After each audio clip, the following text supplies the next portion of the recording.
Automatically এটা বন্ধ হয়ে যাবে আর এই ল্যাম্পটা জ্বলে উঠবে। আসসালামু আলাইকুম, আমার নাম হচ্ছে মোহাম্মদ শিমুল ইসলাম। আমি লালমনিরহাট আইডিয়াল পলিটেকনিক থেকে আসছি। আজকে আমাদের মাল্টিপারপাসে কাজ হচ্ছে ওভারলোড রিলে দিয়ে ম্যাগনেটিক কন্ডাক্টর ও পুশ সুইচ দিয়ে কীভাবে মোটর কন্ট্রোল করা হয়।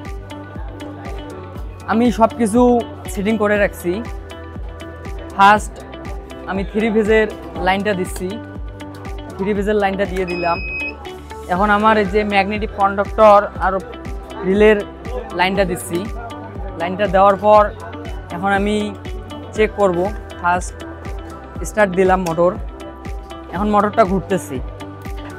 মোটর ঘুরতেছে, যদি কোনো কারণবশত যদি কোনো সমস্যা হয়, যেমন ওভারলোড বা বেশি ভোল্টেজ বা সার্কিটে যদি কোনো রকম সমস্যা হয়, তাহলে অটোমেটিকলি এটা বন্ধ হয়ে যাবে আর এই ল্যাম্পটা জ্বলে উঠবে।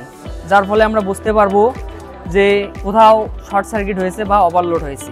পরবর্তীতে ঠিক করার পর আমরা যদি আবার চাই, আবার মোটরটি স্টার্ট দিতে পারবো, আবার ঘুরতেছে। আজকের কাজটুকু এটাই ছিল। ধন্যবাদ সবাইকে।